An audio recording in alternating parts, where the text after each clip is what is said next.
नमस्कार मित्रों, स्वागत है आप सभी का। इस वीडियो में हम चर्चा करेंगे चंद्र ग्रहण के बारे में। क्या हमें करना चाहिए, क्या नहीं करना चाहिए, कौन सी चीज़ें हैं जो इस ग्रहण में आपके लिए उपयोगी हैं, किन राशियों के ऊपर इस ग्रहण का प्रभाव कैसा रहेगा, इसके बारे में चर्चा करेंगे। कौन से सरल उपाय हैं जो आपको करना चाहिए, आखिर कुंडली में चंद्र ग्रहण क्या होता है, इसके बारे में भी चर्चा करेंगे। बहुत ही इंटरेस्टिंग, बहुत ही सिंपल और शास्त्रों के अनुसार यह वीडियो है, आपको ज़रूर देखनी चाहिए और इसको शेयर भी करना चाहिए। मित्रों, आपने अनेकों वीडियोज़ देखी हैं चंद्र ग्रहण के ऊपर, आप देखेंगे भी। कई वीडियोज़ अच्छी होती है, नो डाउट, बट मैक्सिमम जो वीडियोस बनी होती हैं वह बिना ज्ञान के कचरा इकट्ठा करके वीडियोस बनाई जाती हैं, जो शास्त्रों के अनुसार नहीं होती हैं, जो व्यक्तियों में डर पैदा करती हैं, जो व्यक्तियों में भ्रम पैदा करती हैं। आपने कई वीडियोस देखी होंगी, उनमें कहा गया होता है कि खीर रखनी चाहिए पूर्णिमा के दिन, ये करना चाहिए, वो करना चाहिए, सिक्का रख दें, ये हो जाएगा, लक्ष्मी माता ऐसी हो जाएंगी, या फिर ऐसी कई वीडियोज़ हैं। मित्रों, पहले तो हमें यही जानना है कि चंद्रमा को तो ग्रहण लग रहा है, चंद्रमा मलिनता से भरा होगा, वह आपको शुभ फल कैसे दे सकता है। लोग तो परेशान हैं युद्ध से। संपूर्ण विश्व में एक तरह से इकोनॉमिकली जो क्रैकडाउन आया हुआ है। 2 ग्रहण योग थे और पहले ग्रहण जो सूर्य का लगा था, उसके बाद युद्ध शुरू हो गया। उससे पहले भी ऐसी समस्याएं चल रही हैं। तो यह जो निजात है इस ग्रहण के बाद और 30 तारीख के बाद थोड़ा सा विश्व में शांति आने वाली है, थोड़ी सी, ज़्यादा नहीं। बट यह जो स्थिति है, हमें समझना चाहिए कि आम जनमानस के ऊपर इस ग्रहण का क्या प्रभाव पड़ने वाला है। हम भारतीय हैं, भारत में यह जो ग्रहण है दिखाई देगा। इसके अलावा Australia, America, Canada, Africa, Russia, वहाँ पे भी यह जो ग्रहण है दिखाई देने वाला है। इसका प्रभाव क्या होगा, ग्रहण क्या है, कब शुरू हो रहा है, इसके बारे में हम चर्चा करने वाले हैं। आप जुड़े रहिएगा। अगर आप हमारे चैनल पर नए हैं तो कृपया हमारे चैनल को सब्सक्राइब कीजिए और वीडियोस को लाइक जरूर कीजिएगा।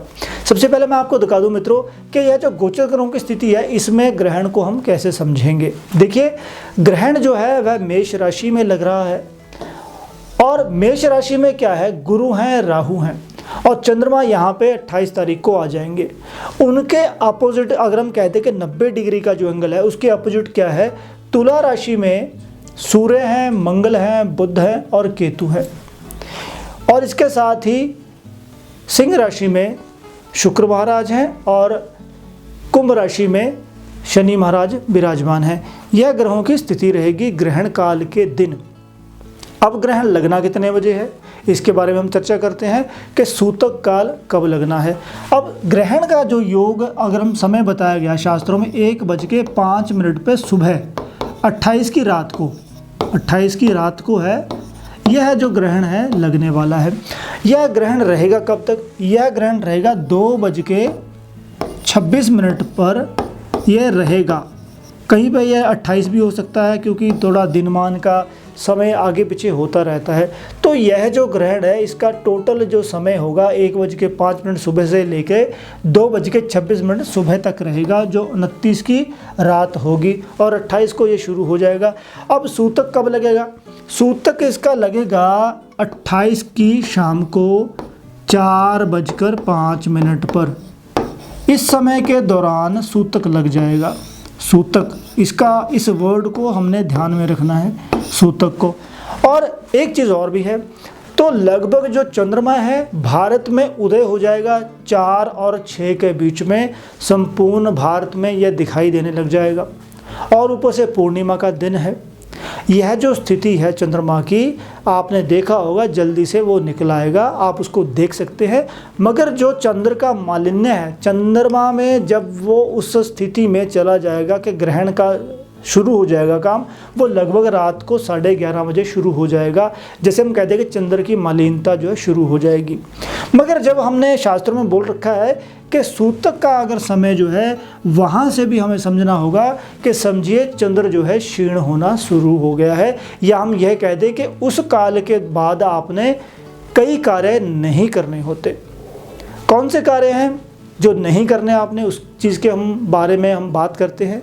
देखिए, पहला तो यह होता है कि आपने खाना पीना ज़्यादा नहीं खाना है। सिर्फ वृद्धों को छोड़ करके, गर्भवती महिलाओं को छोड़ करके, छोटे बच्चों को छोड़ करके हमें उस समय के दौरान खान पान नहीं करना चाहिए। नॉन वेजिटेरियन फूड हो गया, वैसे वेजिटेरियन फूड होगा, शराब होगी, ऐसी चीज़ें हमें नहीं लेनी चाहिए। साथ ही उस समय के दौरान हमें मंदिर में नहीं जाना चाहिए और मंदिर के वैसे भी कपाट जो है बंद हो जाते हैं। तीसरी चीज़ है, जो गर्भवती महिलाएं हैं उनको तीखी की चीज़ें जो है काटनी नहीं चाहिए। चौथा, उस समय के दौरान हमें कोई भी संबंध बनाने से बचना चाहिए। पांचवी बात है, उस समय के दौरान सात्विक आचरण करना बहुत ज़्यादा ज़रूरी है, वह चाहे विचारों के द्वारा हो, चाहे वह खान पान के द्वारा हो। उसी समय के दौरान हमें किसी से लड़ना झगड़ना नहीं चाहिए, झूठ कपट आदि हमें नहीं करना चाहिए, गलत आचरण नहीं करना चाहिए। गलत आचरण में बहुत सारी चीज़ें आ जाती हैं, आप समझ गए होंगे। और उसी प्रकार वही जो समय है, उस समय के दौरान हमें किसी के साथ, ये मैं तो कहता हूँ कि यात्रा को भी उस समय के दौरान अवॉइड करना चाहिए अगर हो सकता है। अगर आप जाना चाहते हैं तो महादेव जी का जाप जो है आपको करना चाहिए। यह तो कुछ चीज़ें थी जो नहीं करनी है, जो बिल्कुल सिंपल हैं, जिनको हम अवॉइड कर सकते हैं, कोई डरने की आवश्यकता नहीं है। चीज़ें क्या करनी चाहिए समय के दौरान? देखिए, जब भी ग्रहण काल होता है उस समय के दौरान उसको ऐसा समय बोला जाता है कि उस समय के दौरान अगर जप तप पूजा अनुष्ठान हवन आदि किया जाए या जो बहुत पवित्र नदियां हैं अगर उनमें स्नान किया जाए तो वह बहुत अच्छा रहता है। इसी समय के दौरान आप जो है अपने इष्ट देवी देवता का स्मरण कर सकते हैं, आप मंत्र जाप कर सकते हैं। घर में बैठ कर के आराम से आप अपने घर में रहिए, पूजा पाठ जप अनुष्ठान कीजिए। यह उपयुक्त समय है अपने अधिष्ठाता देव को मनाने का, अपने पूर्वजों को मनाने का, आपके जो बुजुर्ग हैं उनका स्मरण करने का, आपके जो देव देवी हैं उनका स्मरण करने का। ये बहुत बढ़िया समय रहता है। इस समय के दौरान आप जो है जो भी पूजा पाठ करेंगे उसका कई गुना फल जो है आपको मिलता है। हालांकि बाकी व्यक्ति का अगर मन है कपटी हो जाता है, हम नहीं करते कई चीज़ों को, मगर हमने मन के ऊपर ही तो कंट्रोल करना है, क्योंकि चंद्रमा मन का ही तो कारक है। राहु भी वहाँ पे विराजमान है और उसी प्रकार केतु की दृष्टि भी है। हालांकि शास्त्रों के अनुसार चंद्रमा को जो ग्रहण लगता है वह केतु के अनुसार लगता है। राहु सूर्य को ग्रहण लगाता है और जब भी सूर्य को ग्रहण लगता है सूर्य हमेशा केतु के साथ होते हैं। और आपने देखा होगा 15 और 16 जो अक्टूबर को ग्रहण लगा था, सूर्य केतु की युति थी। और इसी प्रकार अब क्या होगा, चंद्रमा को ग्रहण लग रहा है, चंद्रमा राहु के साथ है, तो ग्रहण शास्त्रों के अनुसार ये केतु लगाता है। और यह जो स्थिति है हमें इसको समझना होगा।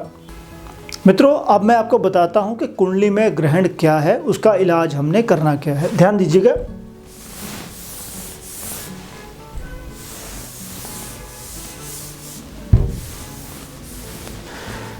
मैं एक यहाँ पे कुंडली बना रहा हूँ। यह जो कुंडली है यह बिल्कुल, अगर किसी की ऐसी कुंडली बनी हुई है या फिर ग्रहों का योग है तो उसको हम समझेंगे कि उनकी कुंडली में चंद्र ग्रहण है। मान लीजिए चंद्रमा के साथ केतु है किसी की कुंडली में, या फिर चंद्रमा बैठे हैं उनके इधर राहु है चाहे इधर केतु है, तब भी वो चंद्रमा का ग्रहण समझा जाएगा, क्योंकि सप्तम दृष्टि का भी प्रभाव रहेगा।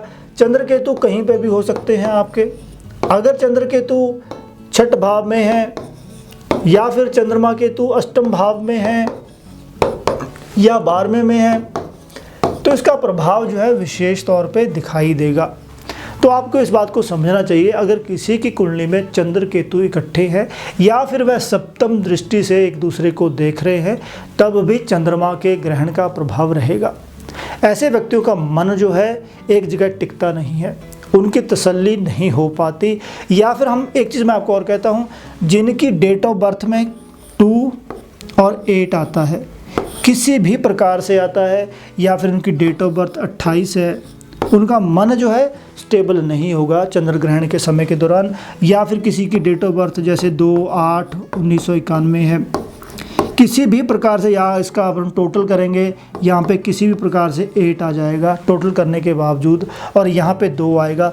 मतलब कॉम्बिनेशन कोई भी हो, 2 किसी भी प्रकार से आता हो, किसी की डेट ऑफ बर्थ 11 है या 20 है या फिर उसी प्रकार किसी की डेट ऑफ बर्थ 29 है, तो हमने इनको डबल करके सिंगल डिजिट पे लेके आना है। 9, 10, 11, इसका 11 बनेगा और ये 2 बन गया, तो 2 इधर से आ गया, 8 किसी प्रकार मंथ आ गया, या यहाँ पे डेट ऑफ बर्थ जो है 1998 हो, ठीक है। किसी भी प्रकार से अगर किसी के यहाँ पे 2 और 8 का कॉम्बिनेशन है, इस ग्रहण का प्रभाव उनके ऊपर भी रहेगा।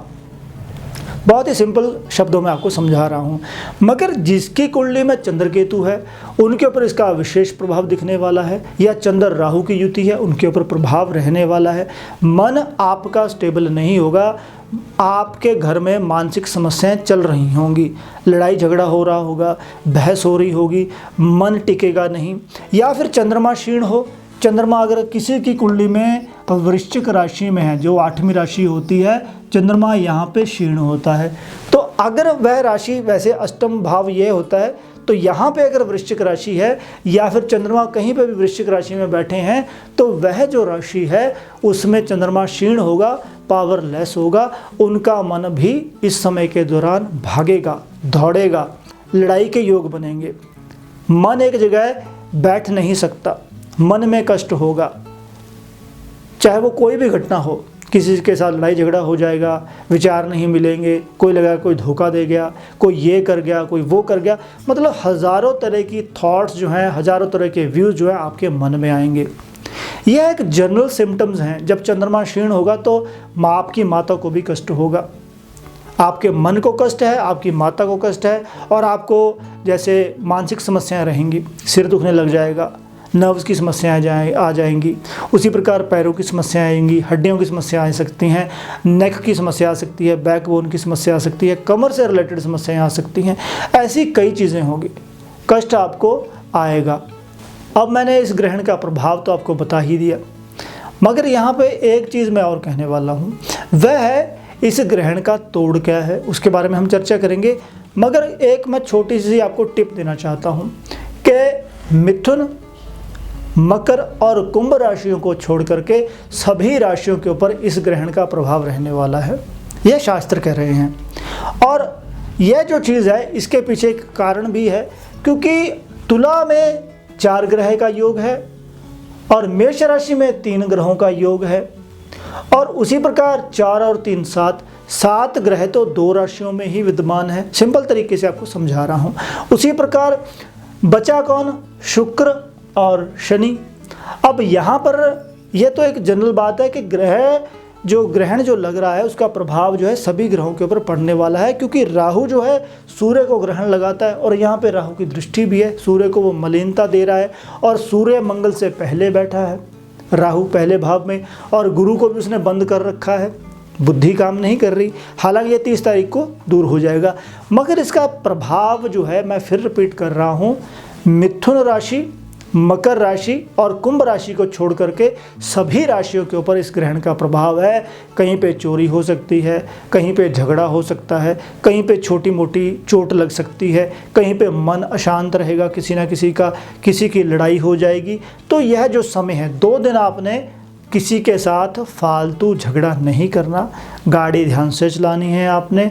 जो मिथुन, मकर और कुंभ वाले फिर भी वह ध्यान रखें, वैसे आपके लिए समय जो है बहुत अच्छा रहने वाला है, आप लोगों को लाभ जरूर होगा, धन का लाभ होगा, यात्रा से लाभ होगा, पैसे संबंधी भी आपको लाभ होगा तीनों राशि वालों को। बाकी राशि वालों को ध्यान देने की आवश्यकता है। और यह जो समय है आपको मैंने बता ही दिया, आपका मन जो है स्टेबल नहीं होगा। तो मित्रों, जब मन स्टेबल नहीं होगा तो हमारी किसी के साथ बहस हो सकती है, किसी के साथ लड़ाई झगड़ा हो सकता है, तो आपने ध्यान देना है इस बात का। अब मैं आपको बहुत ही सरल उपाय बताने जा रहा हूँ। आपने करना क्या है, सबसे पहले तो हमें महामृत्युंजय मंत्र का जाप करना है। जितना आपसे हो सकता है आप महामृत्युंजय मंत्र का जाप कीजिए, आप ओम नमः शिवाय का जाप कीजिए।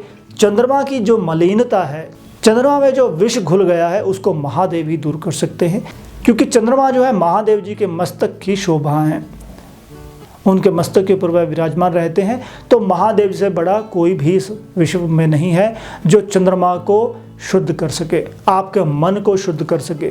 महादेव जी ने विष पिया था, तो उसी प्रकार वह हम सब प्राणियों के विष को दूर करते हैं।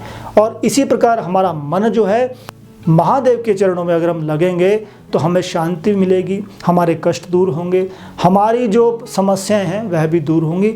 बहुत ही सिंपल और सरल उपाय है।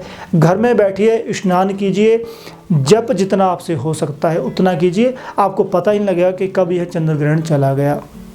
मैं दावे के साथ कहता हूँ मित्रों, महादेव जी के चरणों में आप लगिए और उसी प्रकार अपने इष्ट देवी देवता के भी आप मंत्र कर सकते हैं घर में बैठ करके। स्नान करके आप जो है अपने घर में बैठिए। फालतू की चीज़ों में आपको समय नहीं लगाना चाहिए, चाहे वो आपके गैजेट्स हैं, फालतू का खान पान हो गया, उन चीज़ों से आपको बचना चाहिए।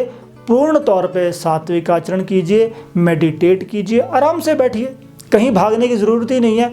यह जो 2 दिन है इसमें आपको एक अलग सी अनुभूति महसूस होगी, एक अलग सी एनर्जी आपको महसूस होगी जब आप पाठ पूजा जप अनुष्ठान करके उठेंगे। तो कोई कुछ खास करने की ज़रूरत नहीं है। कई लोग खीर रखने की बात करेंगे, खीर क्यों रखें जब चंद्र ही मलिन है, तो खीर किस बात की। जब चंद्र ही मलिन है तो खीर कैसे हम रख सकते हैं। कई जो क्रिस्टलों का काम करते हैं वह कहेंगे कि हमें क्रिस्टल रखने चाहिए, क्रिस्टलों को एनर्जाइज करना चाहिए। कैसे होगा जब चंद्रमा में मलिनता है, तो आपके क्रिस्टल जो हैं वह कैसे प्रभावकारी होंगे। नहीं हो सकता। आपने इस पूर्णिमा के दिन कोई जल नहीं रखना है, आपने कोई क्रिस्टल नहीं रखना है, आपने चंद्रमा की छाया में बैठना नहीं है। अगर आप किसी धार्मिक जगह पे हैं तो वहाँ पे सिर्फ आप स्नान कर सकते हैं पवित्र नदी में, मंदिरों में आपको जाने की मनाही होगी। तो वह जो समय है उपयुक्त है आपके लिए, घर में बैठ करके या जहाँ पे भी आप हैं वहाँ पे बैठ करके पूजा कीजिए। इसके अलावा आपने कोई भी मेजर काम नहीं करना। खाना आपने खाना है, आप जो सूत्र काल से अगर पहले जो बड़े लोग अगर खा सकते हैं तो बहुत अच्छी बात है। छोटे बच्चे हैं, गर्भवती महिलाएं हैं, बुजुर्ग हैं, आप उनको हल्का सुपाच्य और वेजिटेरियन खाना दीजिए ताकि उनका मन जो है वह भी शांत रहे, आप भी शांत रहें। तो ध्यान दीजिएगा मित्रों, बहुत ही सिंपल, बहुत ही सरल वीडियो में मैंने आपको समझाने की कोशिश की है और आई होप यह वीडियो आपको अच्छी लगी होगी, आपको समझ भी आई होगी। और मित्रों, यह जो वीडियो है मैंने शास्त्रों के अनुसार बनाई है और जो बाकी वीडियोस भी मैं बनाता हूँ शास्त्रों के अनुसार बनती हैं, उसमें किसी से सुनी सुनाई बातें नहीं होती हैं। ध्यान दीजिएगा इन बातों का और आपका समय जो है शुभ रहे।